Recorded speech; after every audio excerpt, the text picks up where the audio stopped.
46? 46 episodes of this season. We're almost to the end of our year, Troy.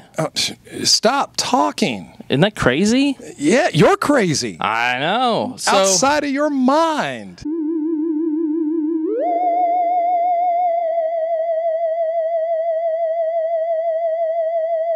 hey, part one is Troy's show. So Troy, introduce us. Well, hey there, ladies and gentlemen. Troy David here at Flashback Comics and Games in Woodbridge, Virginia. Your #1 spot for comics, for gaming, and for everything in between. Oh, yeah. And today, we've got a very special show for you. Ordinarily, we'd be doing our top 5 picks. We'd be picking out 5 of the new books that we're particularly jazzed about and showing you some covers and things. But we're not doing that today. I'm sorry. Today. You're just going to have to come in here to the store and get my recommendations, and I will have recommendations for you. Today, I have special guests. We don't get to do this very often, but I got a couple of local guys here, and I'm really jazzed about them and the comic book that they're going to tell you about. I actually have a copy of it here in the store. This is Canon, issue #1. You can't have this one. This one's been autographed. This one is mine. Oh, Troy. I thought that was for the store, Troy. There's another one for the store. Okay. There is another one for the store. All really? right. Okay. I bet you they'll autograph that one, too. Well, yeah, of course they would, because they're really nice guys. Guys, why don't you come on in here and say hi to our audio and video audience. So who do we have here? You are the writer, sir. Squeeze in. I'm Lawson. I'm the writer and colorist. And? Telly Watkins. I'm the penciler of Dominion World Without End. So this first issue, this is like a teaser. This is an anthology, an intro anthology for 3 different books. Yeah. Can you tell us about each one of those?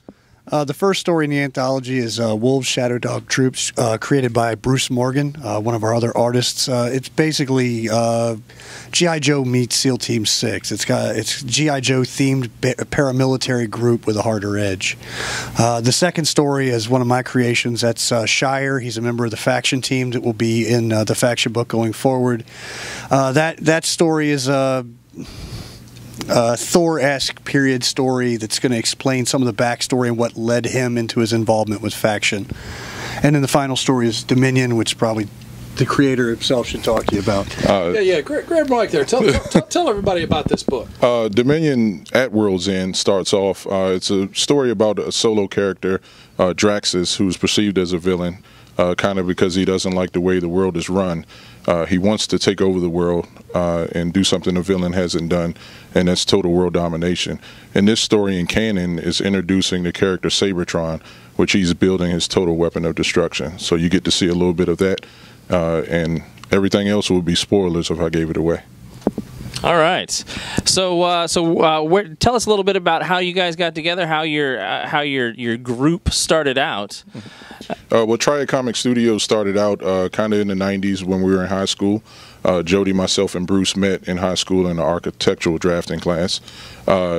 We had a love for comics and had commonality as far as drawing and art and writing, and we wanted to get together and do our own thing, and always had the idea of doing an independent comic book. So, through the years we kept in touch, and finally our dream came true. James Hale, the artist on Shire, the second story in our anthology, he came along through an acquaintance through ourselves and joined us to help us out draw that book.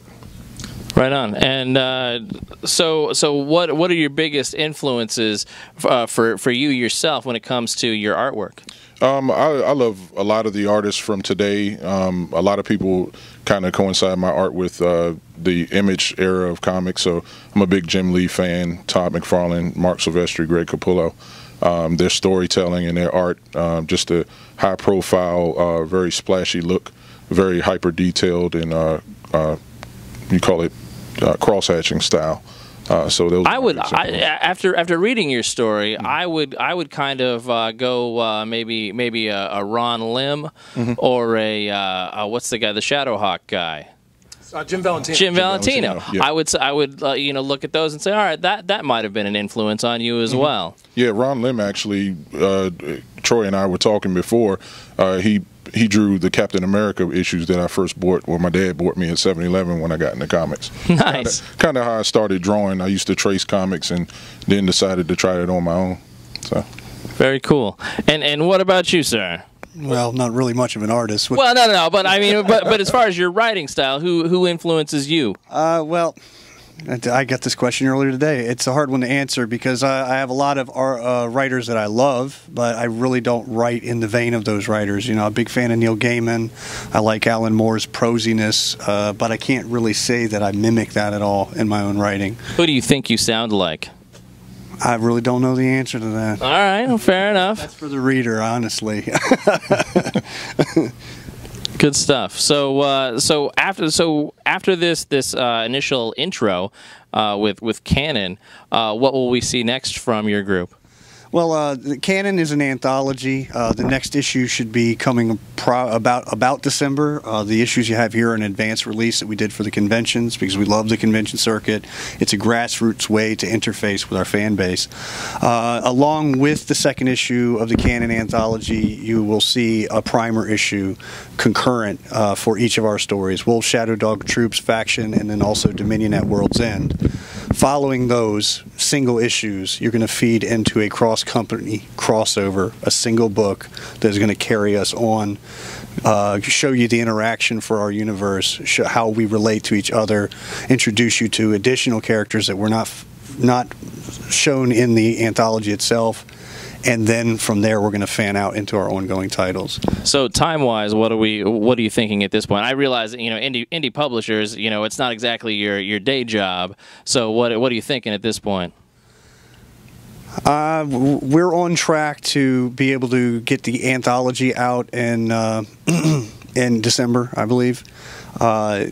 Every other title, we haven't decided whether we're going to release each of those concurrently or monthly. I mean, we understand that it's a lot to ask of a person's budget to go out 3 books to experience a new universe. So we're just trying to weigh our options on what would be the wisest entry for us that way.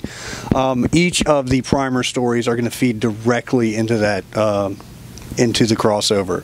So concurrent would probably be best. Yeah. We should be on track for monthly to finish out into next year.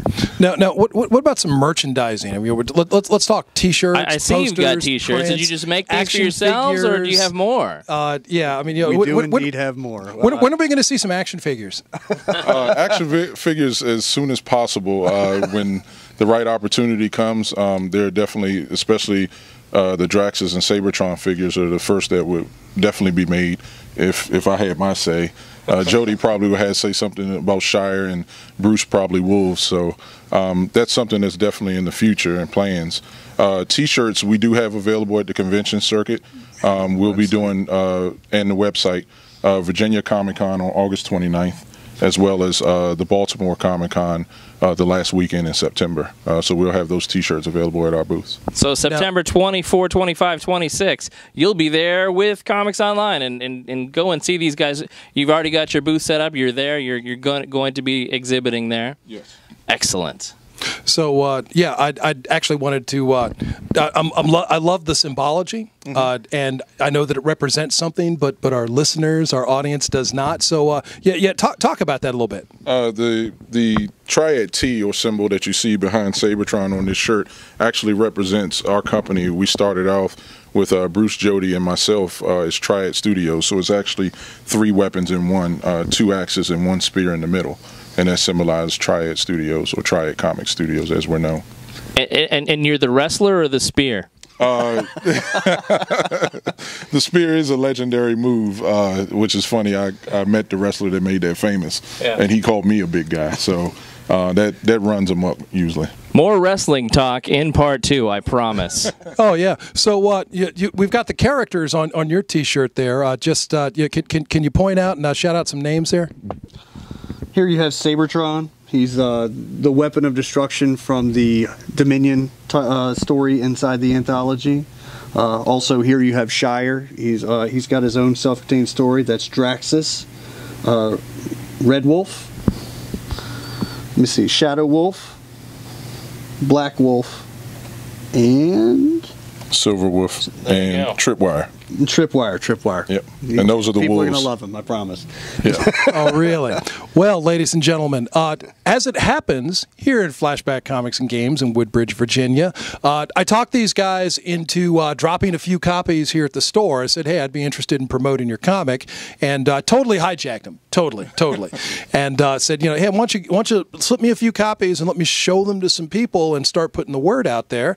And then I was like, totally bull rushed them into this. I was like, hey, why don't you guys come and be on our show on Tuesdays? They're like, yeah, okay, Tuesday, 6:30. It's come on down and we'll get you all set up. So yeah, I was totally really pushy there. And hey, here you guys are. Here you are. And we really appreciate the opportunity. Flashback Comics is a great store, a great podcast that they put on. So we appreciate and thank Troy and Kevin for this opportunity and promoting ourselves. Hey, thanks for coming by. And if you anytime you have your new stuff, we want to hear about it and we want to talk about it here. Thank you. Yeah, absolutely. So you guys will be set up with a table there at Baltimore Comic Con. You'll see me strutting around with my VIP ticket, so be sure to flag my attention down. Oh, we definitely do that. And I'm hoping that will there be any some extra goodies, some convention exclusives, something for the hardcore dedicated fan with maybe an extra $1 or $2 in his pocket.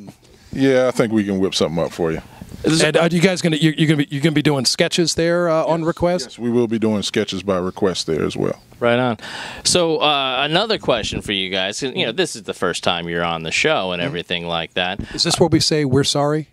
We're sorry. This is the first time. We gotta give them all the questions. Wrap it up, really? No, keep going. Keep going. Oh, hi. All right. Marvel or DC? DC. I'll say DC. Batman or Superman? Superman. Batman. Ah. You guys are into wrestling. Favorite wrestler? Been out since I was 12. Not me. It's time to get back in. Yes, apparently. I'll say currently The Undertaker. Well, as of this week, I guess it would be Stephen Amell. We're going to talk about Stephen Amell in part 2, I promise. Yeah, we are. So, okay, out of comics that you buy today, stuff that you get, what's at the top of your list every month? Like, what if you had a month's worth of books at your local comic store and you go and pick them all up at once, what are you going to read first? Justice League. Nice. Is that the Jeff Johns Justice League? Yes, Jeff Johns Justice League. Have you checked out the Brian Hitch JLA? I have. I'm actually current on it. Oh, well, it's only 2 issues, so I would hope so. That's a hard thing for me to do. I agree with Jody. Justice League, I think Jason Fabok came in and is just nailing it art-wise. I'm a huge fan. I've been looking at his stuff since Detective and some of the work he did on Batman Eternal. I think his art's very detailed.